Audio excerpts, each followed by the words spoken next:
Hey guys, what's up? It's your girl, Dr. Cooper. We are here. It is the dialogue. I have my esteemed co-host. I can't see, so I'm gonna take these off for a second. My esteemed co-host, Pastor Gregory Devon, Dr. Jatendra McCrae. We have the dialogue. This is our platform that we share with you guys to talk about all things relationship, all things between a man and a woman, and God first. So I want to start this conversation off with you, Dr. J. You started off. Go ahead. What you want to talk about today? Well, hey everybody, I am Dr. J. Glad to be doing another dialogue with my esteemed co-host. We always have a good time. So yeah, we've been chatting offline about the show, and as everybody knows, one of the most popular topics right now, at least this week, is the whole Will Smith slaps Chris Rock. So we're going to jump right into the conversation. And we definitely want you to ask your questions and put your opinions in the comments.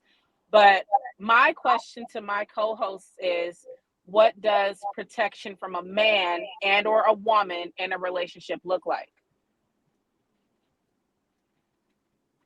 Go, Greg. Dr. That's a C, very it's good on you. question. I think Oh, that go ahead, Pastor G. in regard to the whole slap situation, my thing is everyone has their own take. Some people say it was protection. Some folks say it was overboard. My thing is what's not debatable is that was assault. That's not debatable. Anytime you put your hands on somebody, that is assault. And I think that we have to stop. We have to stop downplaying violence whether it's in our community, whether it's in the world, or wherever it's at. Because we turn a blind eye all the time to violence a lot, and we normalize violence, and we make it seem as if it's no big deal. Even in regard to protection and relationships, you have a responsibility to protect each other. The conversation that nobody wants to have is the fact that who protected him from getting up out of his seat, going to that stage, and slapping a man at such a historic moment. That was my thing. My thing is, not only were you the favorite to win the Oscar, this is the first time that Oscars was hosted by a black man, Will Packer. And we had three African Americans serving as hosts. And here we are on this international stage. You prove every stereotype they say about black men, that we're violent and that we are aggressive. When I don't believe Will Smith, that's his character. I don't. I really don't. But he was wrong in that moment. And to address your question directly, Dr. J, that was not protection because your wife was in no danger. You cannot go to anybody's comedy club and expect that you might be the next joke. Because if you're in the audience, man or woman, and a comedian sees something that they can make funny, they're going to do that. And my thing is, it was Yeah, clear you're free game. that Chris Rock was not being malicious. All he said was, Jada, love you. Can't wait to see G.I. Jane 2. That's it. The joke didn't go on and on and on. It was a quick boom, bada bing. They tried to say, well, he came for her in 2016. Well, he actually joked her and Will Smith in 2016 because why? They were the current trending news talking about boycotting the Oscars. But his joke even then had a point to it. And he was saying it's not about a boycott, it's about us creating more parts for black people. But now back to this point about protection. Your job is to protect your spouse when they are in danger or protect them from a potential dangerous situation. That was just an act of someone wanting to be tough. But what I really think is that it was bigger than that moment because Will Smith has been in the news. Well, sorry, him and his wife as a couple have been in the news the past 3, 4 years for something. You cannot put your business on public display and expect everyone to not have an opinion. You know what I'm saying? We cannot do that. Yes, ma'am. Right. Okay, here's my take on not being, all scriptural bound and all that kind of stuff. I don't want to be highly intellectual about it. I feel like that's my cousin. Hi, cousin Jana. I feel as though that conversation had happened before. As a person who has, come from the street, I'm born and raised in the hood, I feel like that conversation had to have been had before. And I felt like he had a moment of weakness in the sense of, at that moment, it was like, we talked about this already. And even though, like my cousin said, most of those jokes are always scripted and they're ran by, they're on a script. They get ran off of a teleprompter. That he went off script. But here's my thing. I feel like that was something that they had discussed prior to. And I feel like at that moment, I felt like as a hood, coming from the hood, like I felt like that laugh that everybody keeps talking about, I feel like that laugh at that moment was a nervous laugh, because you know how sometimes you're caught in a position where you'll see somebody you might have had an altercation with, or you probably had words with, or somebody that makes you uncomfortable, and you have a nervous laugh. I feel like that was already discussed, and that's why he was laughing. Because, like, I know, excuse me, y'all know I'm real. I know this nigga did not just do this anyway. Like, we already talked about this. That's how I saw it. I didn't see it as. And then okay, now here's my first initial take. Now, I tell him myself, and I get a lot of whooping. I was hot. I was like, yeah, knock him out. Pick his teeth off the ground. He knew better.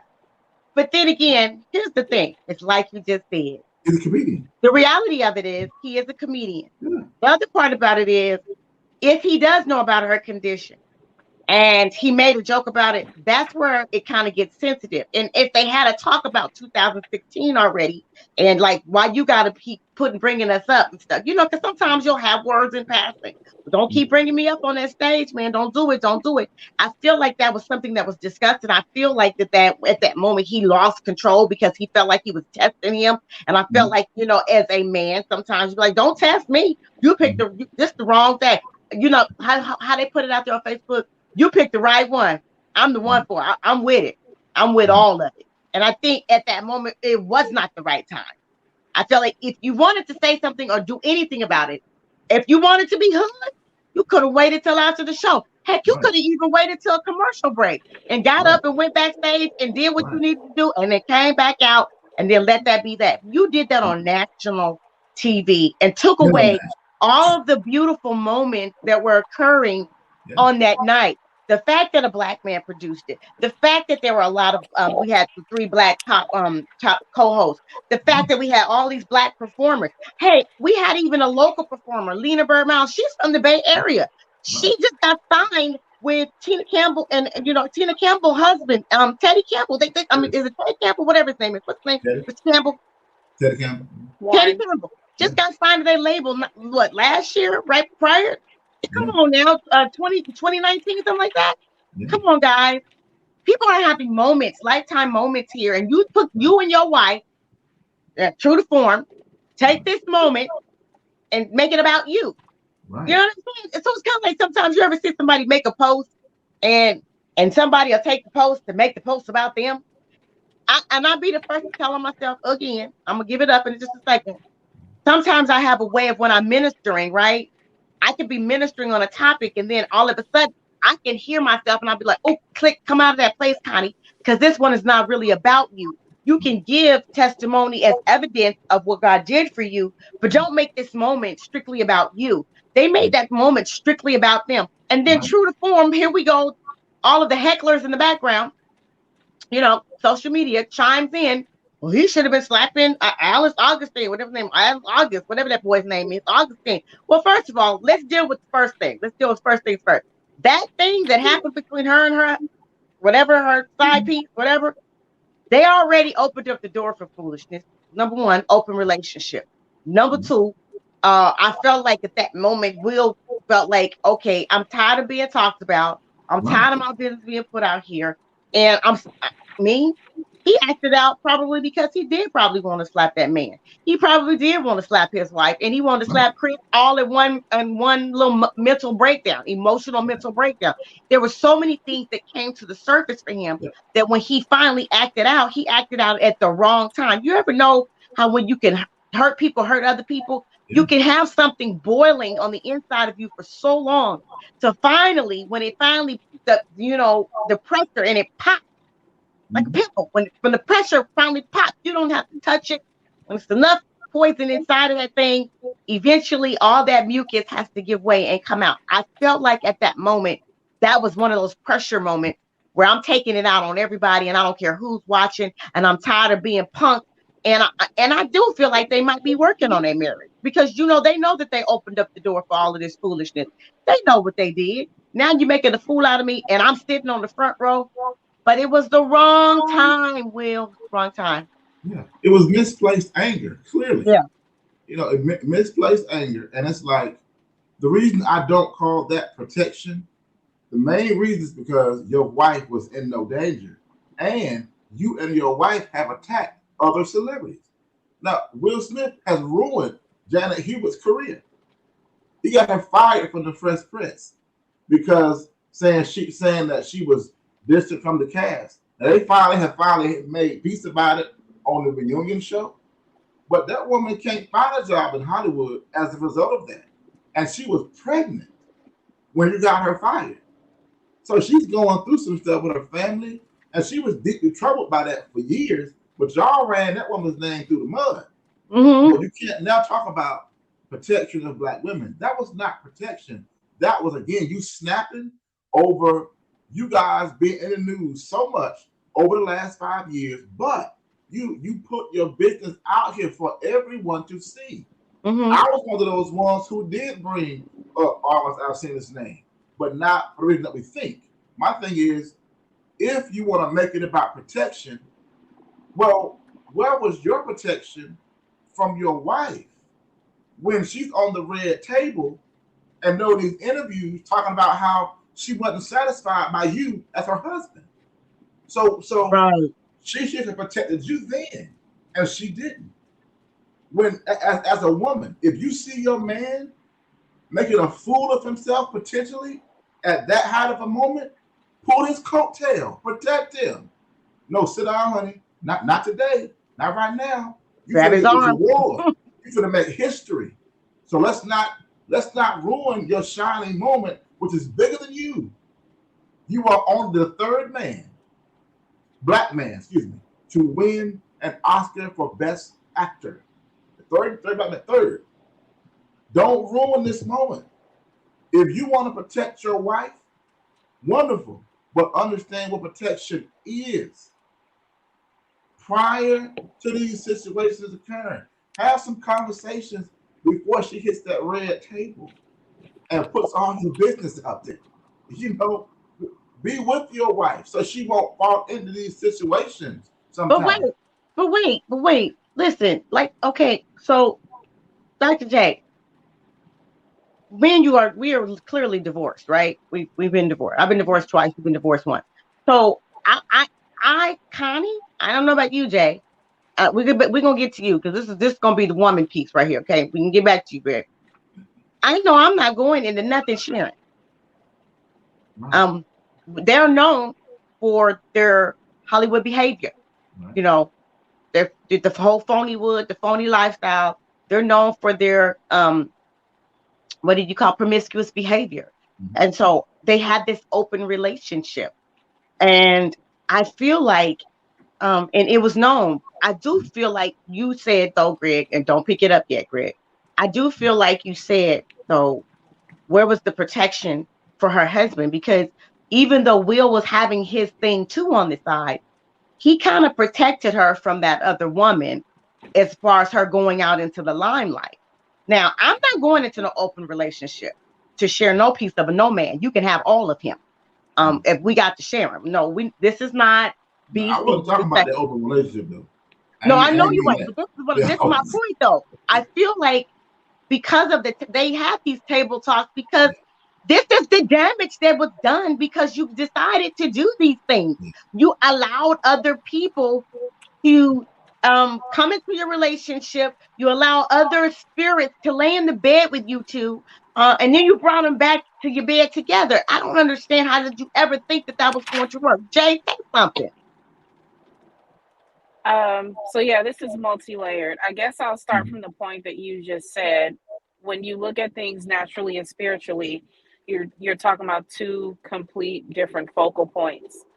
So on the spiritual side, we see and we know more about the ramifications of even safe sex with your mate, sex with somebody who's not, the spiritual aspect of it and such.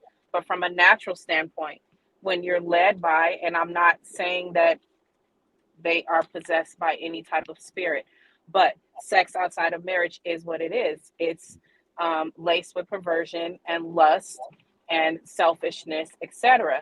And so when you're looking through those types of lenses, you don't think ahead, I don't believe, to that particular consequence.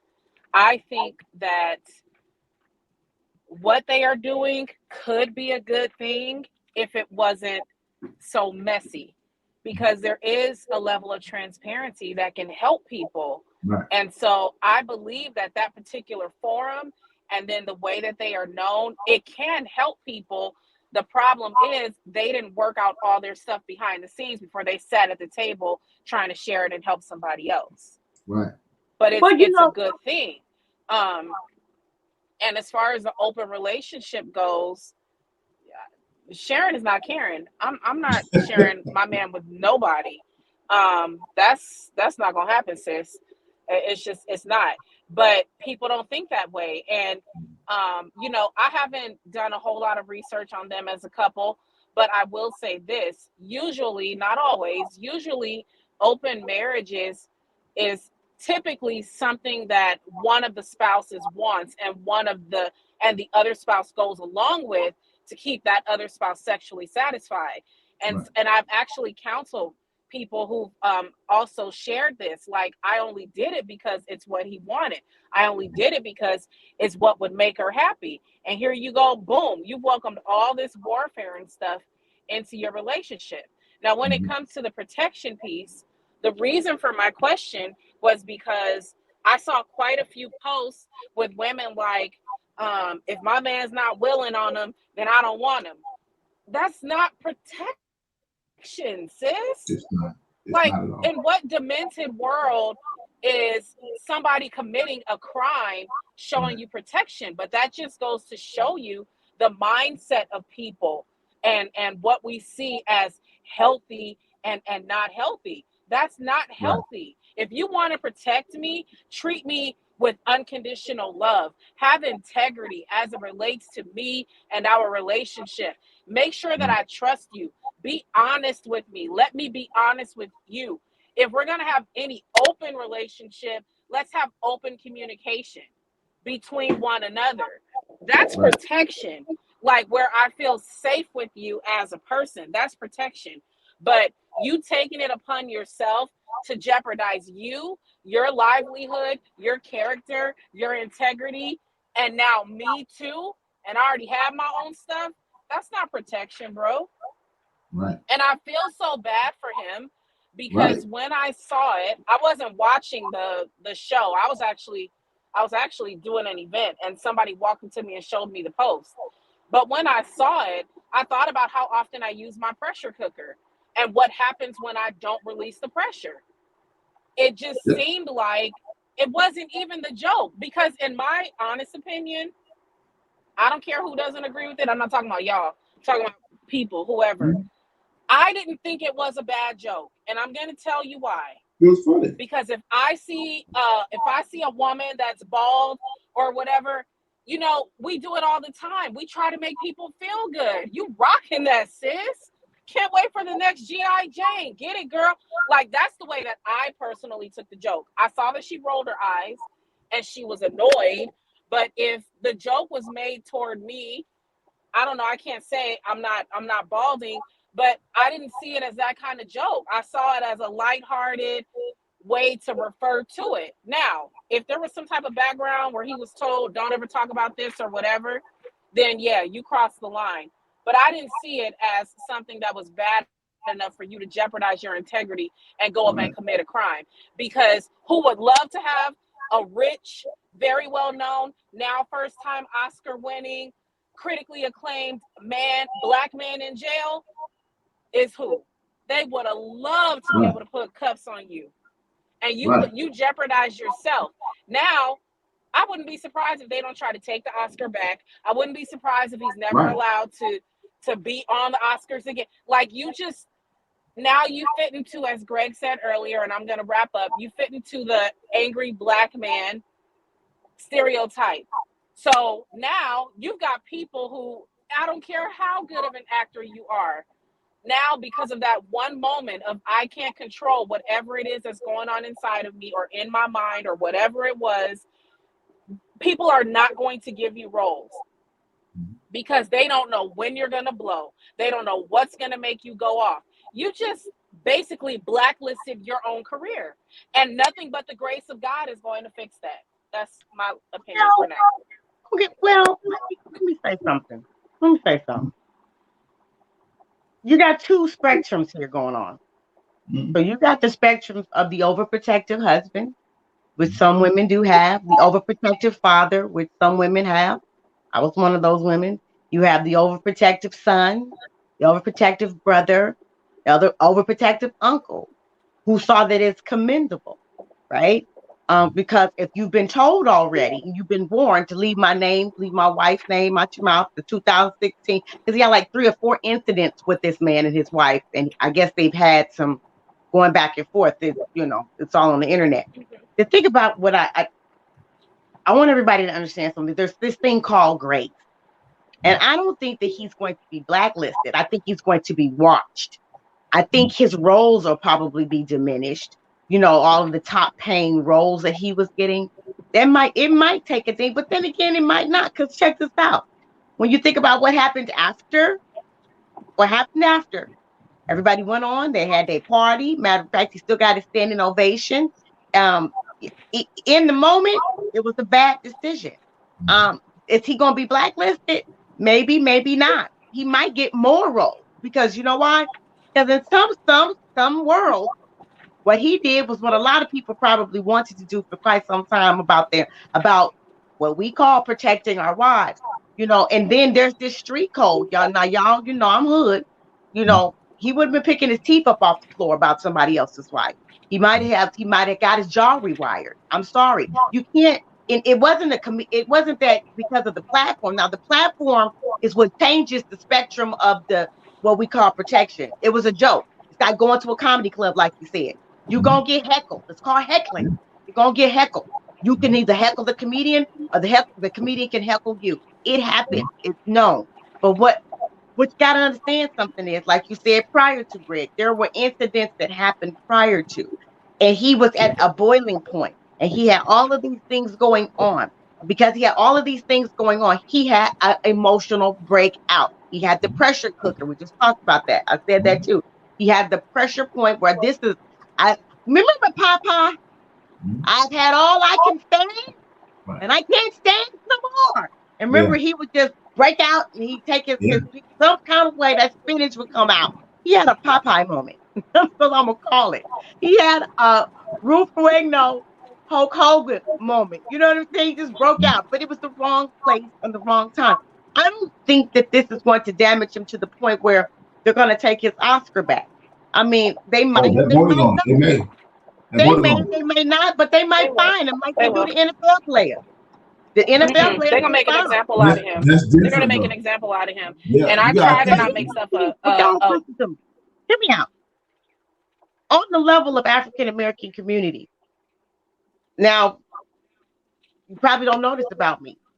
I could care less, honestly, about the whole society of the Oscars. You know why? Because they don't care nothing about us no way. That's true. Because they're still gonna call him a nigga no matter what. And I'm gonna say it just like I know they're saying it. Then look at this nigga that got up here on this stage and acted a fool. We should have never let these niggas in here. Told you they was all monkeys. Now, That's from all the the more educated reason for you African not to do American that. perspective, listen to me. From the educated African American perspective, who stood on the buses, who did all the voting, who died, lynched, and everything else for us to be able to vote, to get up there on that stage, to even be nominated, that was a blow to that community as well. I feel like at some point, though, we have to, from our culture, and I'm talking about the church community, we have to give grace, and we have to understand um, the same grace that's provided for us is the same grace that's provided for him. The same redemption and the same salvation and repentance that's offered to us is offered to Will and to Jada too. For all we know, this is one of those moments where they probably been working on the marriage behind the scenes. And that was one of those moments where he felt like not only he had felt pressure, but he felt like I need to redeem myself as her man. Now I'm gonna be her man. And he probably thought he had to prove a point. I don't know what went through his mind. I just know that I feel like that they're probably at this point where they're working on their marriage.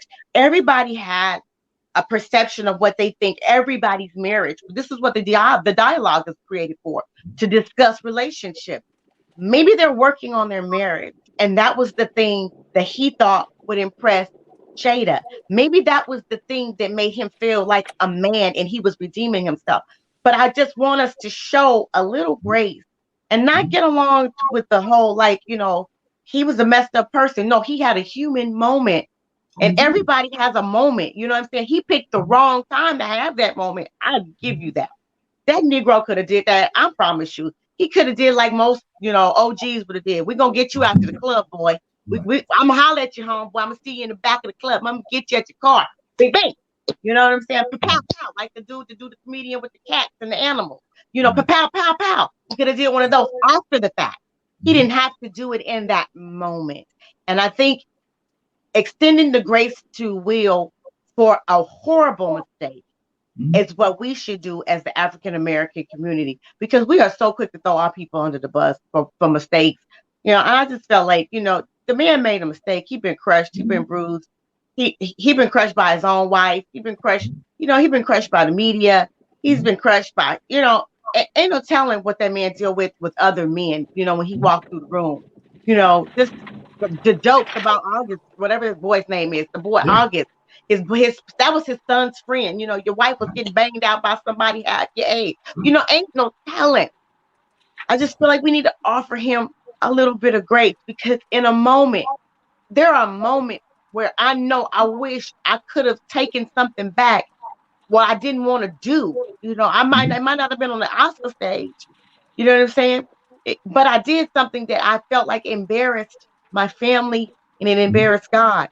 But the same God that gave me grace is the same God that will give them grace. And if they're working on their marriage, and he thought that would impress Jada because he thought he was having a whole Superman moment, is the same God that can forgive this fool. You know what I'm saying? One fool to another. Hey, he helped me. He covered my stuff. It might go away. Who's to say a month from now? Because these are things that are designed. Here's my take on it: to distract us. What's really going on? Well, I don't think that anybody's condemning Will, though. I think that we're talking about the issue that happened.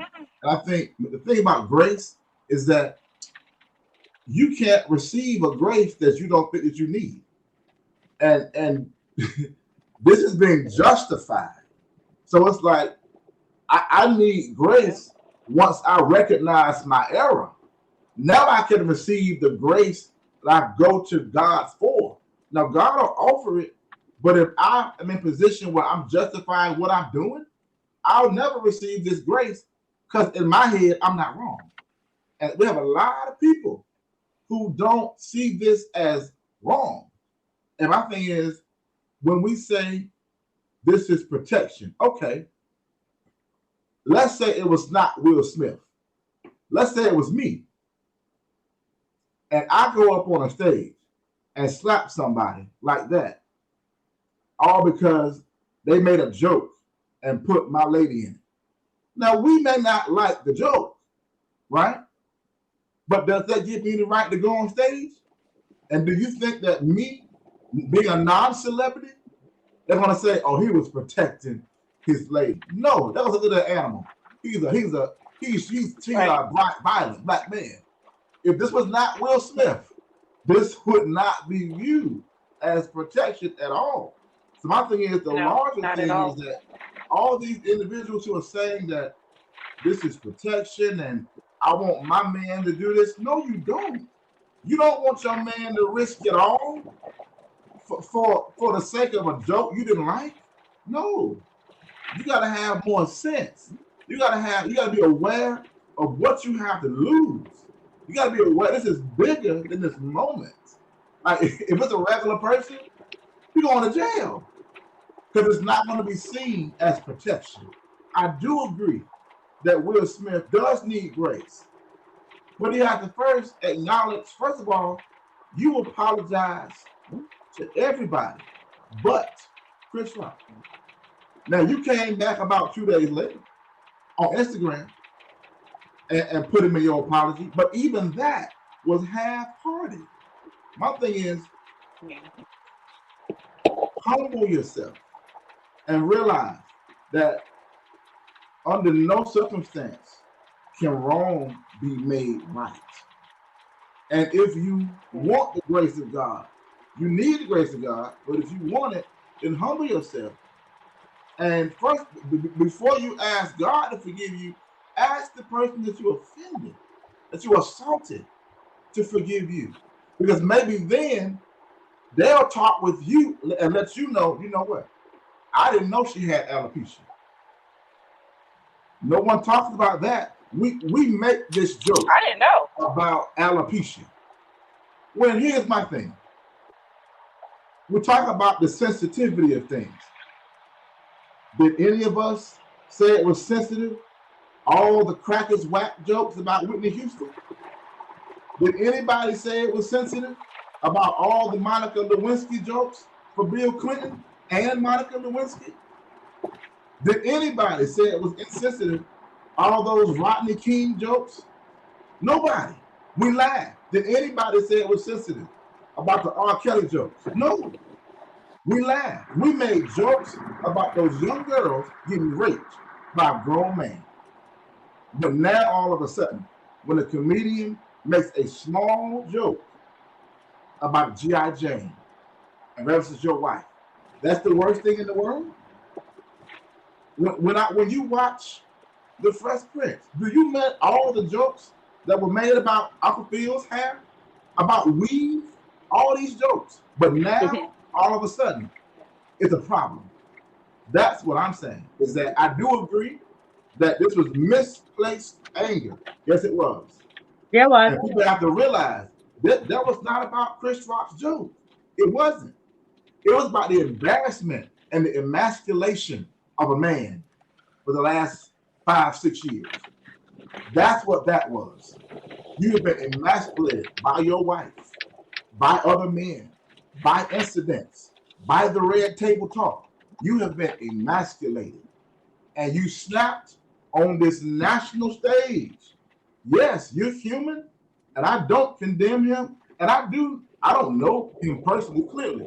But from what I see of Will Smith, you seem to be a man of morality. You really do. So I don't think you're a bad person, but what you did, it was like, whoa, dude, you need to talk to a psychologist quick. Because if you're on the verge like that now, then what's going on in your house behind closed doors? How are you responding to your children? How are you responding to the world? And I've been saying before the incident, it looked like something going on with Will Smith. I've been watching his Instagrams, his little short story. I'm like, you're off. You're a little off. You can tell you're a little off. Something is not clicking right. Internalizing. What's He's going internalizing on? everything. Yes. And now it's like, oh, that's what was wrong. You were on the verge of snapping, and you just snapped in front of the entire world, international stage. So no, I don't condemn him, and I am praying for the brother. You know, I commented on it on my page, but I ain't condemned the brother. I just gave my people and left it alone. But my thing is, at the end of the day, we have to stop as men, as men saying that, oh, I would have done the same thing for my wife. Why? He I said, "Why?" guarantee your wife needs your protection in other ways every single day that are far much bigger than that. She Yeah, needs you know, to and I think protect a her lot of the mental women, health, protect her stress level, protect her from the attacks of other people, from being abused, misused, taken advantage of. Provide is protection. Go ahead. Huh? so okay, so you know I'm kind of crazy, right? This your sister. So I literally had went in. Hmm? I literally have went in and I'm like, thank you, Jana. That's my cousin. And thank you, Lady Andrea, Lady Clark. I there's this fine line, you know, that men walk that are men, masculine men who were raised a certain type of way, you know, and like me and my cousin knows my father, God rest his soul. You couldn't say anything to any one of the women in the family as a man and think you were gonna get away with it. You just couldn't. And I think I don't know how to not be protected in such a way where when it even came to when I was abused, you know what I'm saying? It's like I didn't know my sons were stalking the man to do something to him. I didn't know. But here's the thing. There is a line of protection that comes in, like you said, where if you're in a crowd of people and a man is blatantly, you see these things on Instagram, right? And a man is blatantly calling your woman out her name Right. repeatedly. She touches Right. him or he touches her or Right. does something disrespectful. That's Right. protection. Right. That's protection. This is a joke. Going to a comedy club and the man says, "Ooh, your wife is banging" or something like that, and she got a bad body. Well, you know what she was wearing. She came out the door. You know Right. what I'm saying? So, and you put it on the front row. Okay. That's not protection to go up on the stage, like you said, and Mhm. knock him in his mouth. That's not going to be protection. There's a Yeah. fine line. There's also this dynamic, like I said, where you got a boss on the job that's been harassing her the whole time. You know, you might want to meet the boss outside and have a few words with him. Doesn't Right. mean you're gonna put your hands on him, but it's like, hey, you know, my wife told you about something. You know, I'm gonna ask you, you know, man to man, to my wife, you know, kind of lay low on that, you know, take Right. your hands off of that. That's protection as well. Right. But to go and actually, like you said, set yourself up to be put in prison, Right. to That have was a charges Hollywood pressed, smack. yeah, to have charges pressed, Yeah. and then the evidence of proof is there, Yeah. yeah. But then there's those women. There's, you know, those of us that we were raised in that environment where our fathers, our uncles, you know, our brothers, they protected us. You can't do nothing to her. She off limits. You remember that movie? What was it? Was it The Wood? Was that The Wood where the little brother was a gangbanger? You remember the movie? And it was and the girl, she was cute Oh, and yeah, they that was grew the up wood. and they ended up getting married. Is Yeah, that the movie? You know the movie I'm that talking was the about? wood. The Yeah. brother was a gangbanger and it was all in Yeah. the car with him. He's like, my sister Right. like Right. you, The man. butt. She's like, my sister like you, man. Yeah. But at first he was like, she said that he had said something to her at school. The brother came up to the school, that knocked him out. That, you know, people grow up in those environments like that. So I can't, you know, there's a fine line that you walk when you think about protection as it pertains to each individual woman. And then there are some women who've never been protected. You Mhm. understand what I'm saying? They don't know what it's like to have anybody, as far as a man, taking care of them. They weren't raised in a home with their fathers. Their brothers pretty much were passive and didn't do anything about anything, and the uncles were none and void. You know, you have women that have been taken advantage of by men, so they protect themselves. Protection looks different for each person, to each demographic, to each background. Right. Am I making sense? Yeah, I there's mean, level to this. protection for some people, um, sometimes I think that what women think as protection is not protection for the next woman. Does that make sense? Mhm. Um, because like me and Jay just talked about, we're not gonna do open relationships just to satisfy your sexual, you know, appetite. That's something that needs to be worked on in therapy. You need to seek some therapy because there's something wrong with you. If it takes more than me to satisfy you, there's something wrong with that picture. And so I don't believe that what he thought that what he was doing was wrong at the time. I just think that Oh yeah, snapped. he snapped. He snapped. And he did. He had all of these emotions from the table talk to the men talking about the table talk to the wife still running around here talking and running her mouth. And then you got all of this other stuff. No, we don't even know what the kids are saying in the home. Mhm. We don't know. But what we do know is that that man snapped. And what women are calling him doing is protection. I was the one. I did a whole like live. Then I went back and said, ooh, because the Holy Ghost kicked in and said, nope, that ain't it, Connie. Because in my mind, I'm thinking about my father. And like I said, my father would have had you put your teeth up off the ground.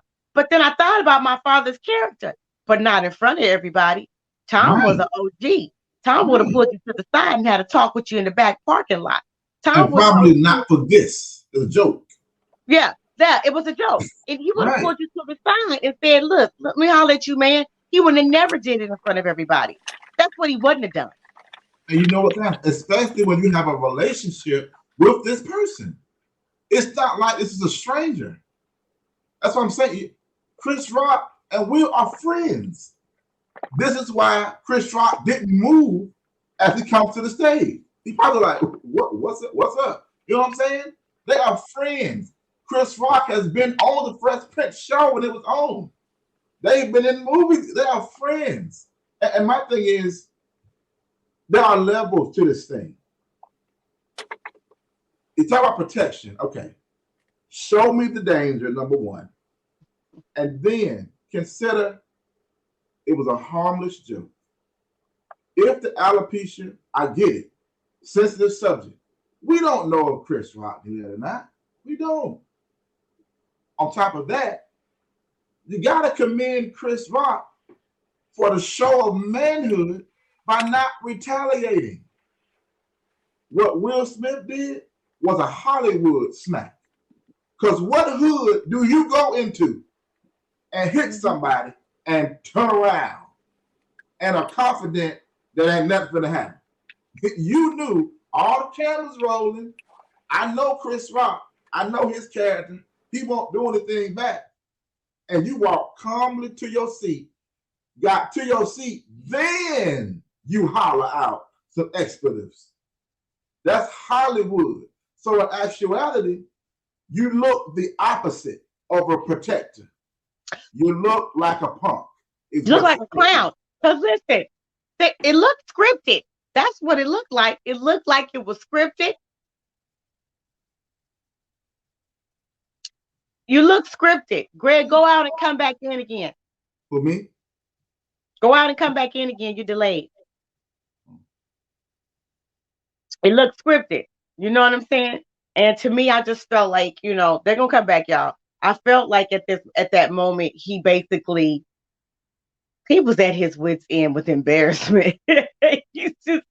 I cannot express it enough. And you are right, Lady Clark. I felt the same way. When I thought about it, I said to myself, my daddy would have waited until after. And Johnny, he would have waited. He would have waited till after. He would have sat there all calm and cool. Then he would have came back. He would have been like, you know what? All that snack you was talking up in there, you know what I'm saying? You all that you want the smoke? I got the smoke. That's what my dad would have did. He would be like, oh, you was doing all that talking in there at the table. Yeah. But now we at the car. What you got to say now? He would have waited till after. He would have never, because when I think about that moment and I saw all of the beautiful things that were happening, I can't stress it enough. Lena Bird Miles was on the Oscar. She's Bay Area. She waited her whole life for that moment. Yeah. And all of this stuff. Now she's still gonna have her moment with her immediate circle, right? We're still gonna live in that moment. Think about Samuel L. Jackson. He waited all those movies, Right. billions of dollars later, and this is his moment, Lifetime Achievement Award. And that moment is overshadowed by this stupid slap. You know what I'm saying? All of the comedy, all of the skits that the ladies had did, Regina, all of the other P. Diddy, all of the people that came up and presented, and it's overshadowed by two people who wanted I felt like they wanted to be a part of the I don't know. He was gonna be a part. He still wanted to dang on. I cannot stress it enough. He could have waited till after, and he could have told him, and he could have been picking all his veneers up outside, all of them. Pick them up. That's what you got coming, buddy. All them jokes you was telling up there. Now laugh, talk now. That's what he should have done, because then he would have kept the moment beautiful of an African American producing the show. And we forget about all the other jokes that Chris Rock makes about everybody. Everybody. Everybody. And here's my thing. Tyler Perry, Denzel Washington, and Bradley Cooper go over to console Will. I can appreciate that. Honestly can. But here's my thing. For everyone who says this is protection because she was disrespected. Well, why you don't say it's disrespectful when Tyler Perry be calling y'all hoes in his movies, in his plays? Tyler Perry has a whole lot of misogynistic innuendos in his plays, in his movies, and nobody says anything. We pick and choose the moments to be sensitive.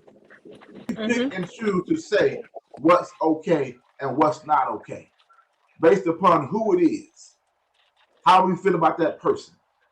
We pick and choose the moments to be sensitive, and that kills me. All these other jokes over the years, ain't nobody said nothing. We done joked about Rodney King, Whitney Houston, Bill Clinton, R. Kelly. We done had all these jokes. We done told jokes about sexuality. We didn't when Justice Smollett were in the news the other year for that false report. Comedians tore him to pieces. That wasn't insensitive. We pick and we choose. Dave Chappelle comes and makes these jokes about transgenders, and it's offensive.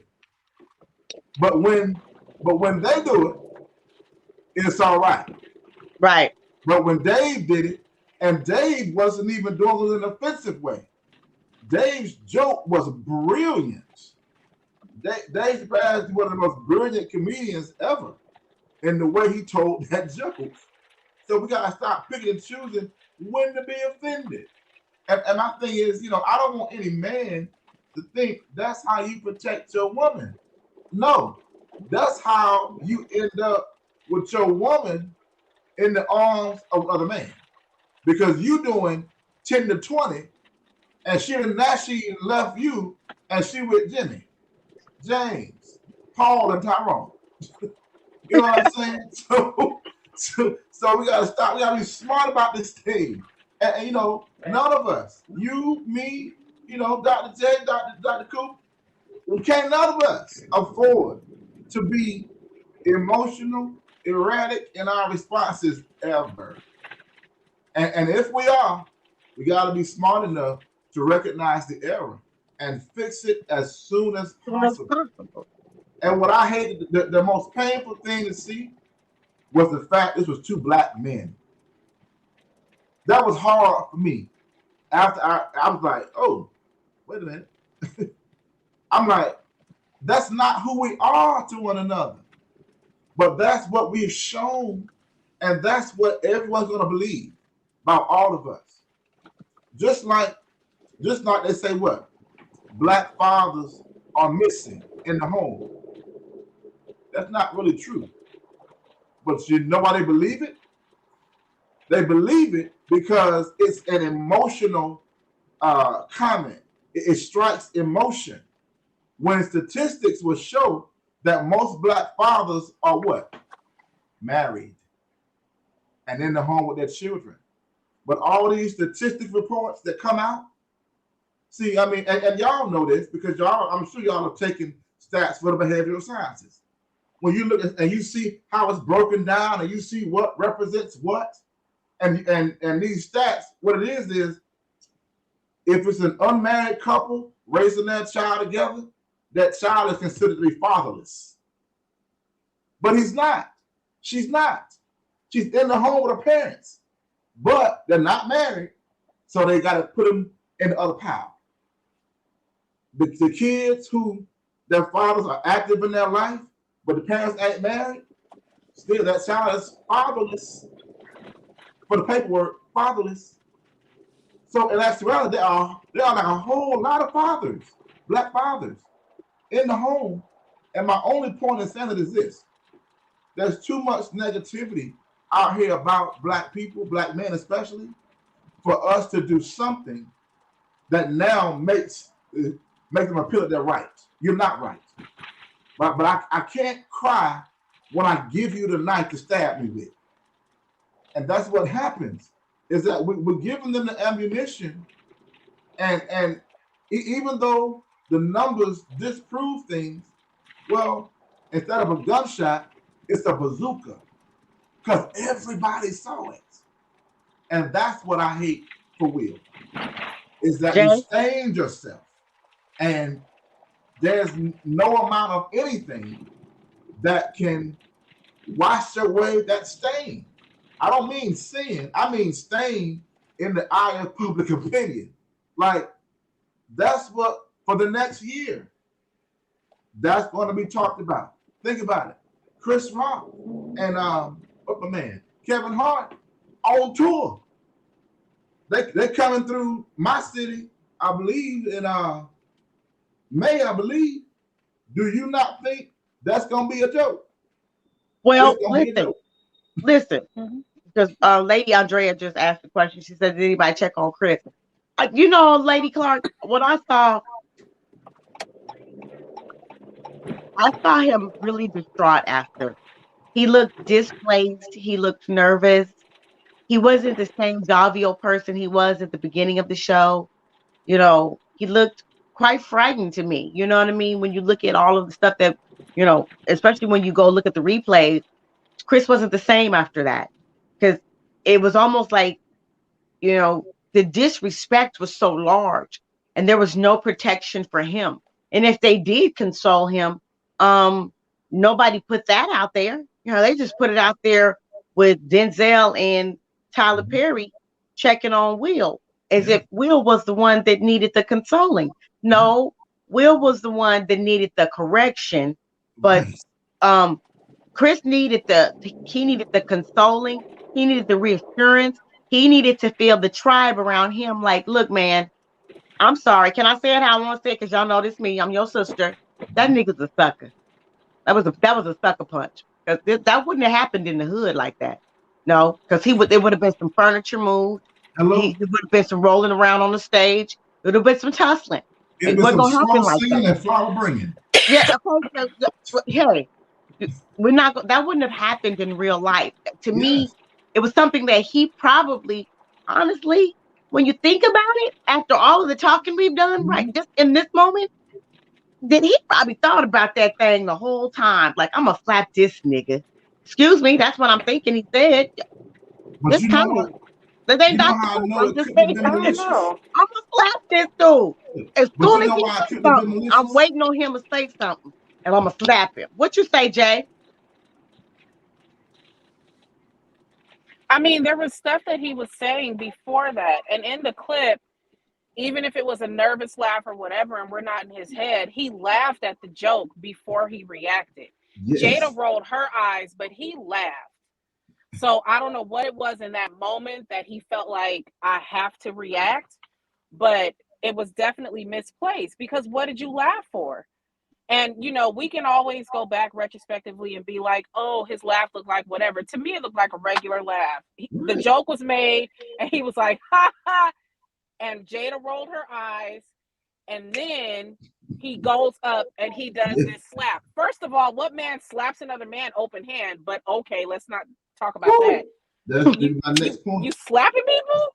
Like, who slaps? I punch, and I'm a girl. Like, Now that's but disrespect. yeah, that you don't open hand slap nobody. A And man. the reason why they pulled him aside backstage, if I don't know if y'all saw the articles today, and so the reason why I made the comment, and I hope that he is successful, I'm not speaking anything on him, but the reason why I made the comment that he potentially blacklisted himself is because all the articles coming out today are fully in everybody else's protection. Now they're saying that the conversation backstage that was had, him and Chris were pulled aside, and Will was asked to leave the Oscars. and he refused. And so all the headlines today have Will asked to leave and he refused in all caps. Right. But you guys and one, it popped up. If you go to your news app, it's there. Yeah. It popped up as a headline several times today. So I'm like, oh, okay, now we want to fix it and make it seem like, oh, we couldn't get him to leave. Oh, who knows what he was going to do.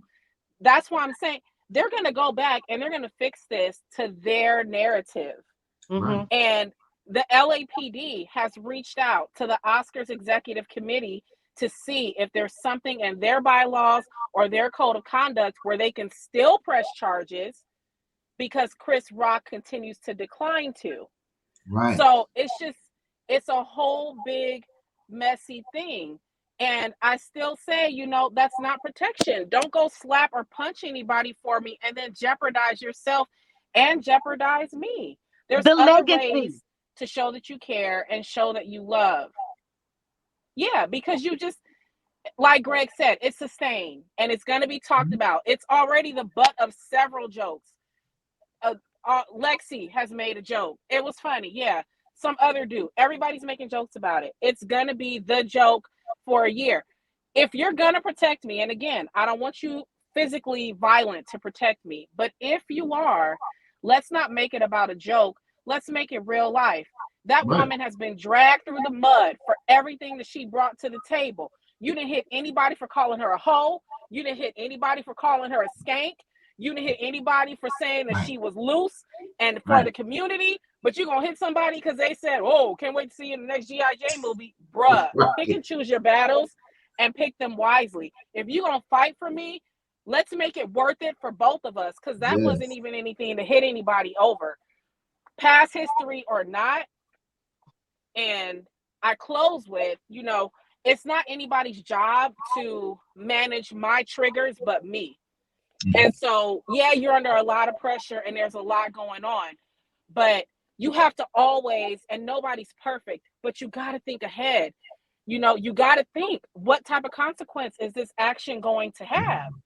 You had time. That was not a close walk from like here to my passenger seat. You had time walking up to that stage to stop and turn around. You didn't have to slap him. You could have been like, hey, high five, buddy. No more jokes there, which you shouldn't have walked into the stage anyway. But you've got to think how this affects myself and those around me because your trigger is your responsibility. It's not that man's fault that not her fault that you guys' marriage is falling apart. Yes, they've been very vocal that they're working on their marriage and great. They should be. After 25 years, let's keep this thing going if that's what works for you all. But that's nobody's responsibility but you and Jada's, though. And nobody should have to walk on eggshells because y'all have issues behind closed doors. Well, and that's the thing. That's what my point. That was my point. That was my point, sis. It's like, the snap is like everything came to that pressure. Like I can't reiterate that enough. That's your part. I feel like, and we've said this before about arguments on this platform. We've said this before about, just heated debate. You know what I'm saying? Between you and your spouse. It's just a moment. If I can breathe past this moment, if I can get 2 minutes past this moment, because whatever I say in this moment and whatever I do in this moment, I'm not going to be able to take it back. Right. So because I know my words are going to damage the relationship, because what I'm thinking, I'm coming with the knife. What I'm feeling, what I want to do, I'm coming. Look, try Jesus, not me, because I fight. We're not meant to do this right now. You got to get past the moment. And I believe that whatever he was trying to prove, I think that was a whole lot. Proving it to Jada, proving it to the world I ain't no punk was the wrong moment because he messed it up for everybody else. Go ahead, Greg. What I like is that not only did Chris Rock not retaliate, but by him choosing numerous times not to press charges. If this guy was trying to be malicious and didn't love you all as black people, as friends, he would press charges to make a point, but he didn't. Chris Rock carried on his night, went to his party he was going to go to, photograph, whatever. Didn't think nothing else about it. And still has yet to comment. And I don't blame him. To give the news media something else to talk about. I think that he's handling it just right. He's not saying anything about it. He's not trying to drag Real's name. It happened. He wished it hadn't happened. You know, I think that there's so many lessons to learn with this. Number one, watch your mental health. Yeah. Number two, protect your relationship, protect your marriage. You know, protect each other. It goes both ways. And I can't say it enough. If any woman thinks that assault for something so simple is protection, you're going to put your husband or your future husband at risk because you're going to expect this man to be violent. And we here in America gotta stop normalizing toxic behavior. We really do. I agree. We gotta stop acting like certain people are not in abusive relationships physically and sometimes verbally, sometimes both. We gotta stop acting like sometimes us as individuals, whether you in or outside of the church, don't have some toxicity on the inside of you.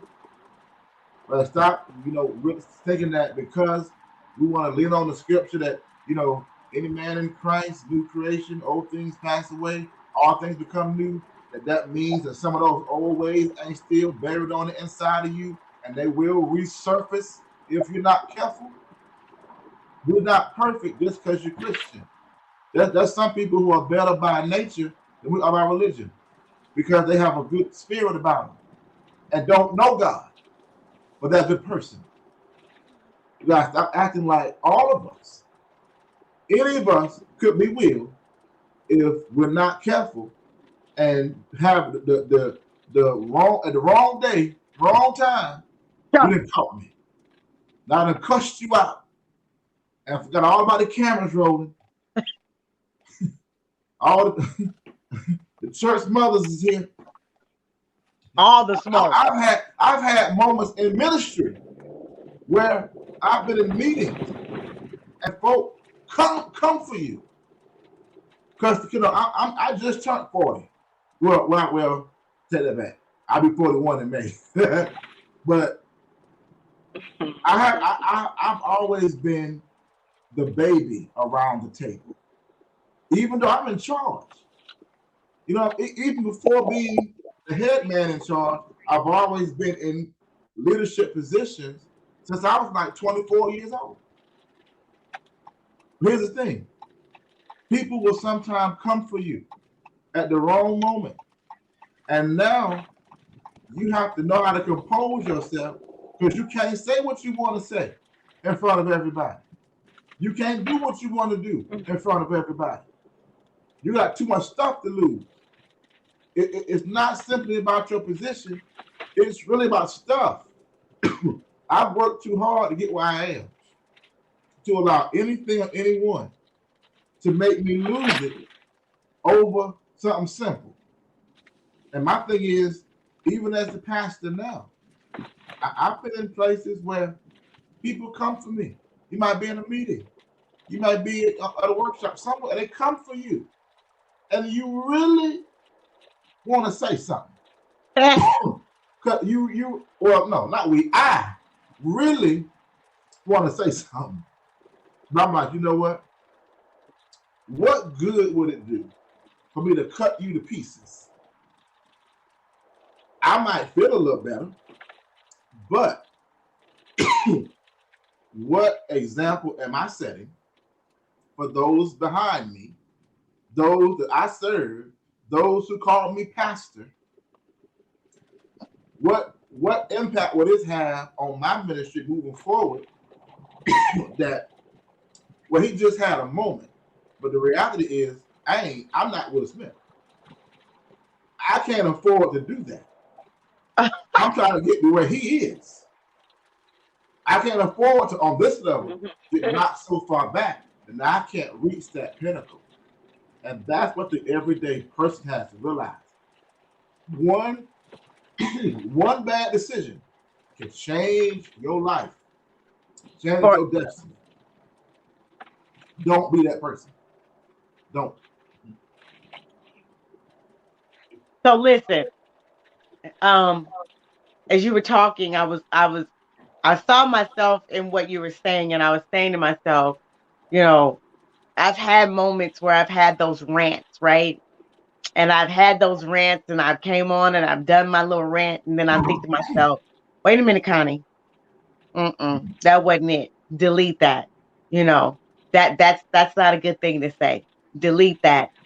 Because at that moment, like I said, in that moment, you can release something and it can damage your future.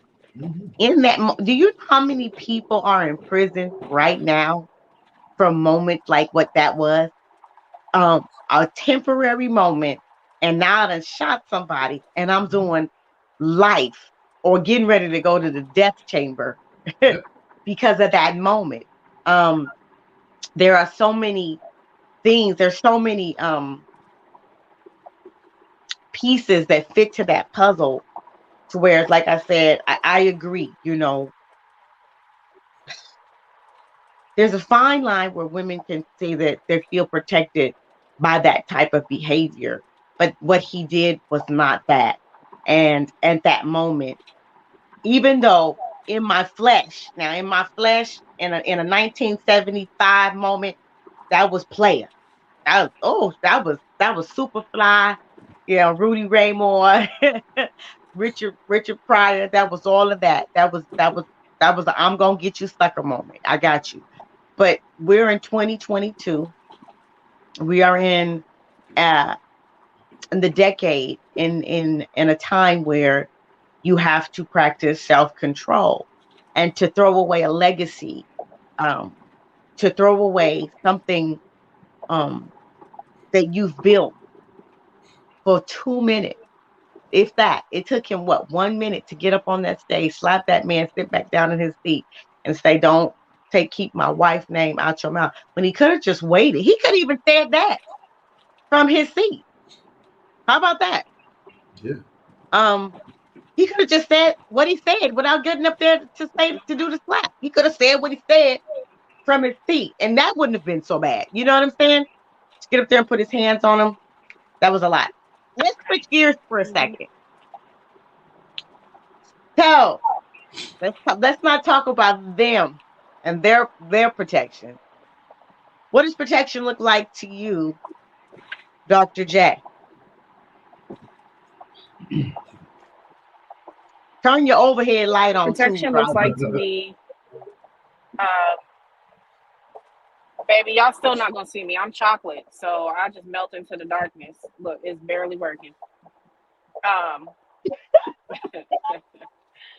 I was thinking like, yeah, I'm dark. I probably don't need to drive at night because I was looking at the screen like all I saw was blackness.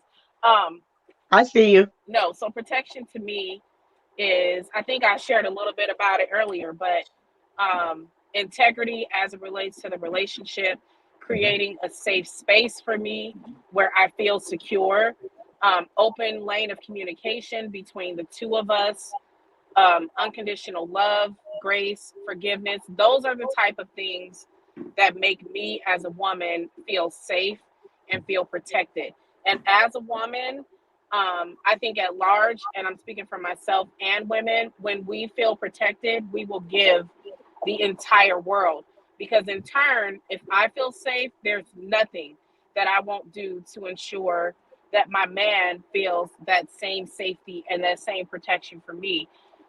Whereas that protection may look different based off what his needs are or his love language is, it's definitely reciprocal. I give as you give. And sometimes the give or take may be a little more from one end or the other, but nevertheless, you've got my back and I've got yours, and I don't need you to be violent to prove it.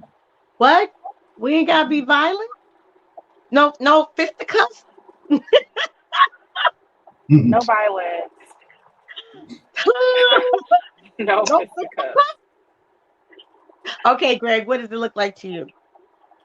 You know how many people like Oh, sorry. Go ahead. No, No, go ahead, finish.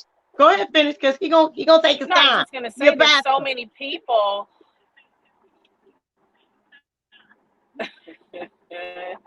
I can't remember if it was you or Greg that said it, but I think it was Greg. There's so many people that find themselves in crazy situations and behind bars trying to protect somebody. So you have to think like, is this even worth it?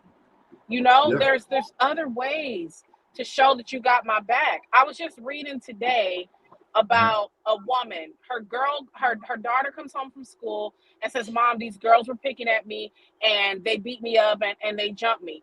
Do you know that mom is now, she's getting ready to be in prison for life? She went up to the school, she confronted these little girls, and she drove her car into the crowd because the girls were ignoring her.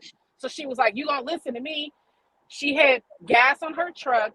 The girls aren't dead, but you're facing life for attempted vehicular manslaughter. Or the man who hit that older man in his head for saying something to his girlfriend at the train station. The older man hit his head on the sidewalk and died. You're in jail for manslaughter, for murder. It could go on and on. My point is, this could have gone way left, regardless of who it is, and we see it every day, and it's just not worth it. Okay, you, Greg, go ahead. Everything can change in a moment. Let me flip the coin from Dr. J's example, and let me show you how sometimes you can be defined by a moment. Look how many people are defined in the Bible by a moment. We call somebody who betrays us now in this world what? A Judas. So the assumption is what? That Judas betrayed Jesus, so he must have been a horrible person. Well, any student of the Bible knows that Judas was actually, arguably, Jesus' closest friend. So, which means that Jesus had to have a genuine, serious love as a human being for Judas. I'm talking about Jesus, the man. The man, Jesus, had a genuine love for Judas. Judas had a genuine love for Jesus, the man, and Jesus as Christ. But we only assume that Judas was a horrible person. Well, Judas was responsible for the money. The Bible says where your heart is, your treasure is also. So Jesus' heart had to be with Judas. When Judas came to the garden to betray him, what did Jesus say? He said, "Come on here, dear friend. Do what you're here to do." He called him friend even when he knew what he was here to do. He actually knew that all along. We just didn't. People sometimes can do something that is wrong to another individual because they had a bad moment. They were led in that moment by something else. They did not think right, but that changed the trajectory of everything. From that moment to now, people still think that it's hard. That he was a horrible person, Judas. He was not. He was very loyal.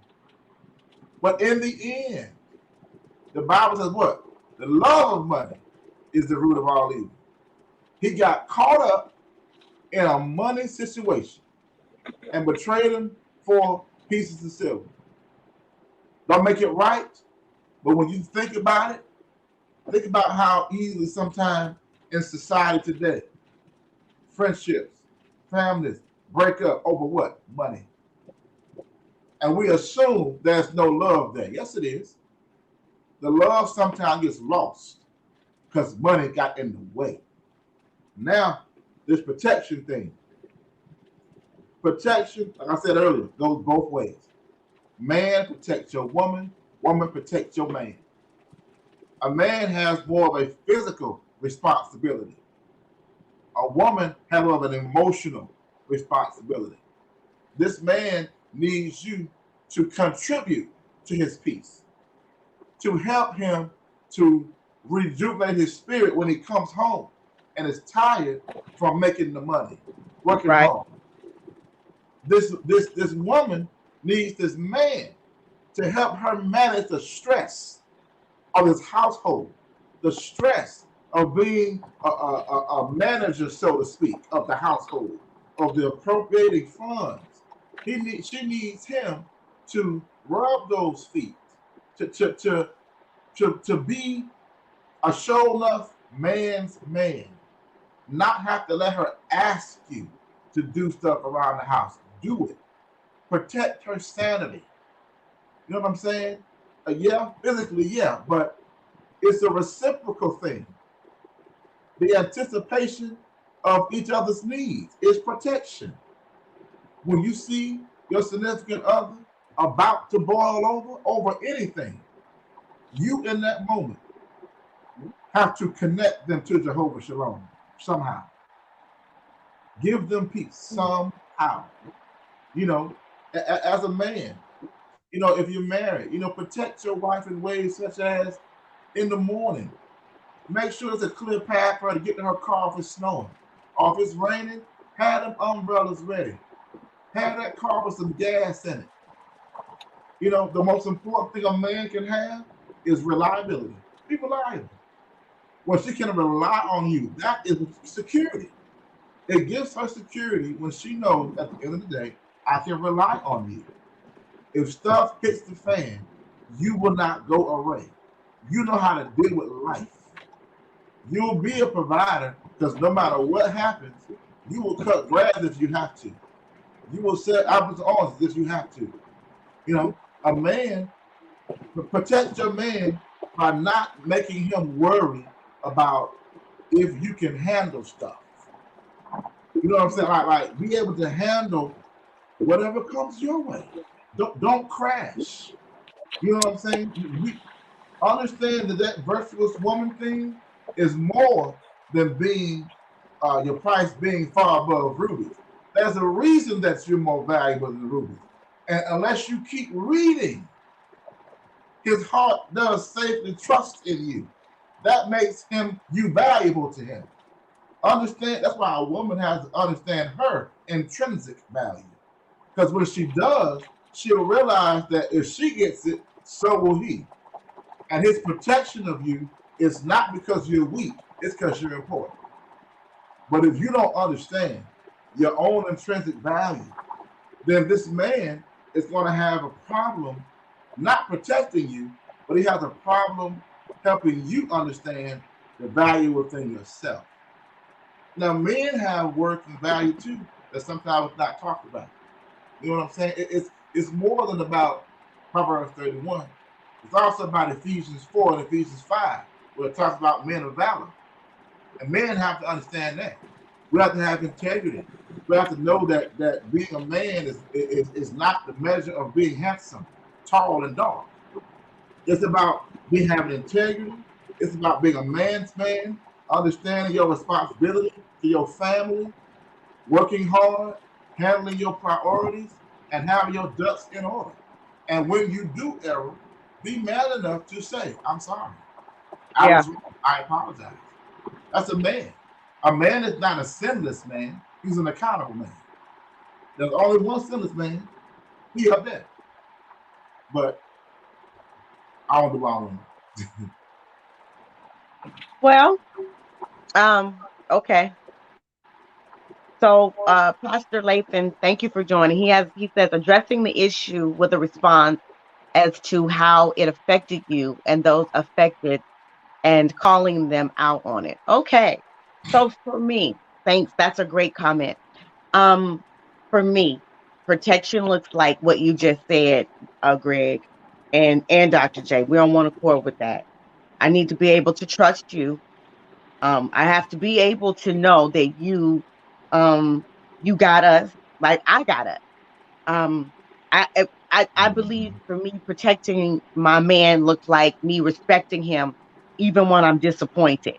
And making sure that I don't embarrass us in the moment, because men do things sometimes, and so do women. But being in a place where I got you no matter what. And you're right.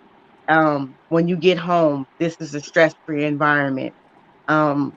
Making sure that I'm accountable to a higher calling to my God, and which means I would do nothing to embarrass the Holy Ghost, but I would do everything to defend it. And so, it goes back to that. It goes back to that just being able to be protected and knowing what protection looks like to you individually. Well, Dr. J, we've been on for an hour and 20 minutes. Pastor Greg got to get off. I think we've covered everything we needed to cover in this conversation. Um, you got any closing remarks? Greg is gone already. You want to say goodbye, Greg? Yeah. Say goodbye. I want to thank all of y'all that are watching for watching so faithfully. It's an interesting topic tonight. I appreciate the conversation. Dr. J, Dr. Cooper, both of y'all have a wonderful, blessed rest of the week. All those who are watching, we thank you all. I love you. You the man. Good night, Pastor Greg. Any closing remarks, Dr. J?